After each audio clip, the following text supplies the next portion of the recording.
Organisateur de m'avoir convié pour parler de l'inflammation dans la Covid. Alors, on va commencer avec la première diapo.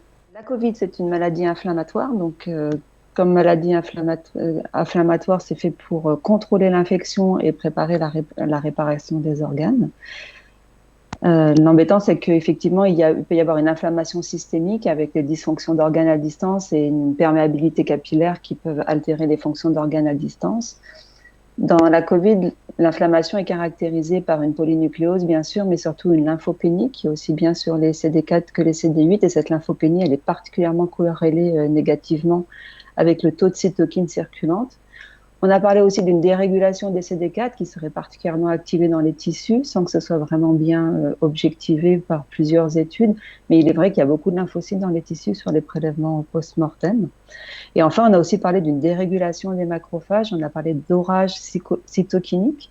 Et cette hypothèse d'hyperinflammation dans la Covid a mené à envisager des traitements anti-inflammatoires tels que les anti-TNF ou les anti-IL6 ou encore des corticostéroïdes. Alors, c'est important de revenir sur cette idée d'orage cytokinique et d'hyperinflammation parce que ça sous-entend une dérégulation de l'inflammation et plusieurs auteurs quand même ont très tôt contesté un petit peu cette image de la Covid et en particulier avec ce travail dans ce papier de la fin de l'année dernière où les auteurs se sont intéressés aux marqueurs de l'inflammation dans différentes catégories de patients à travers différentes études qu'ils avaient rassemblées. Et ici, je vous montre les résultats concernant l'IL6 plasmatique et vous voyez qu'ils ont rassemblé des patients qui avaient le Covid, mais aussi des patients en ARDS ou encore des patients septiques ou encore des patients qui avaient de véritables orages cytokiniques comme dans certains cancers où il y a des traitements par CAR-T-cell qui sont des lymphocytes, on va dire, modifiés et qui entraînent vraiment des orages énormes cytokiniques. Et vous voyez que finalement, les patients qui avaient le Covid dans ces études avaient des taux d'IL6 qui étaient bien plus bas que les autres catégories de patients de réanimation qu'on a l'habitude de voir. Ils montraient dans cette étude différents cytokines pro-inflammatoires et toutes avaient à peu près le même profil. Ils regardaient aussi d'autres médiateurs de l'inflammation, tels que les D-dimères. Et c'est en fait surtout les D-dimères qui étaient particulièrement augmentés chez les patients qui présentaient un Covid par rapport aux autres catégories de patients. Donc l'orage cytokinique, finalement, c'est pas si clair que ça. Et en fait, même certains experts de l'inflammation systémique, comme l'équipe de Guillaume Monneray à Lyon ou encore de Richard Hotchkiss à Saint-Louis aux États-Unis, ont vraiment remis en cause cette histoire d'orage cytokinique et au contraire ont montré sur des patients de réanimation très bien détaillés, contrairement aux premières études qui avaient été proposées, que peut-être qu'au contraire ces patients ressemblaient plutôt à des patients immunodéprimés comme ceux qu'on voyait avec un tableau qu'on voyait classiquement dans nos patients de réanimation, en particulier en choc septique.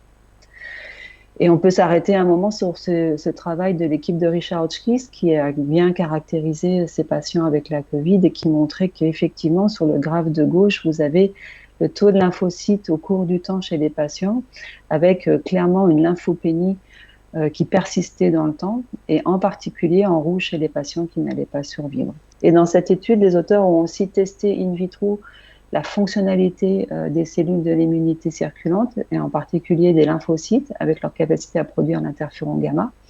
Et vous voyez sur ce graphe que le taux de réponse des lymphocytes en termes de production d'interféron gamma chez les patients Covid était bien plus bas que si on comparait à des patients septiques ou des patients de réanimation non septiques, et bien sûr par rapport aux volontaires sains. Et là encore, les patients qui allaient avoir un mauvais pronostic avaient le taux de réponse qui était le plus bas. Ils ont fait la même chose pour les monocytes avec une réponse au LPS et la production de TNF-alpha. Et là encore, on avait plutôt des cellules qui avaient une réponse faible si on les comparait aux cellules d'autres patients, d'autres catégories de patients de réanimation. Donc en fait, il n'était peut-être pas si clair que ces patients avaient vraiment une hyperinflammation et présentaient plutôt une immunodépression. Et finalement, ça posait la question de la résolution de la maladie virale et aussi du risque d'infection secondaire en réanimation. Paradoxalement, là, je vous montre une étude récente d'Ansem qui montre que si on regarde l'autre côté de la réponse immunitaire, qui est la réponse humorale avec la production d'anticorps, Vous pouvez voir que sur le graphe en haut à droite, que les patients qui sont les plus sévères en réanimation, intubés, ou même ceux qui vont décéder, ont un taux d'anticorps neutralisant pour le virus qui est bien élevé par rapport aux patients qui ne sont pas hospitalisés ou qu'en tout cas qui n'ont pas la gravité de la réanimation, que vous avez ici en vert et en jaune. En revanche, si on regarde le pouvoir de neutralisation de ces anticorps, on voit que chez ces patients qui sont très sévères en réanimation, en rouge, et ceux qui vont décéder en noir, eh bien, le taux de la capacité à neutraliser des anticorps est plus faible que celle des autres patients. Donc, beaucoup d'anticorps, mais peut-être moins capables de neutraliser le virus. Et dans cette étude, il montrait que peut-être cette capacité des anticorps à neutraliser le virus était associée avec le pronostic des patients et que c'était peut-être qu'avoir une mauvaise capacité d'anticorps à neutraliser le virus était associé à un mauvais pronostic. Au passage, vous pouvez regarder en bleu sur chacun des graphes les patients qui étaient sous immunosuppresseurs et vous pouvez voir qu'ils ont un taux d'anticorps qui est non négligeable et qui ont un pouvoir de neutralisation, ces anticorps, qui n'est pas si mauvais que ça. Donc, face à cette immunodépression, finalement, on peut évoquer l'intérêt de l'immunostimulation chez les patients de réanimation. C'est ce qu'on évoquait, encore une fois, ce qui a été évoqué dans le travail de l'équipe de Richard Hotchkiss, où in vitro, ils prennent des lymphocytes, ils les stimulent avec de l'IL-7 et voient si les lymphocytes répondent en termes de production d'interféron gamma. Et effectivement, l'IL-7 pourrait être un traitement pour réverser cette immunodépression. Et ça a été, dans quelques cas cliniques, vous pouvez trouver dans la littérature quelques cas d'immunostimulation chez les patients, soit pour gérer le Covid, la maladie Covid, soit au contraire pour contrôler des infections secondaires. Donc plutôt peut-être un positionnement vers l'immunostimulation. Cependant, la deuxième grande complication de nos patients de réanimation avec la Covid, c'est la fibrose pulmonaire. Et là, on a des données immunopathologiques qui montrent que les patients meurent avec des états pulmonaires avec une fibrose très, très évoluée.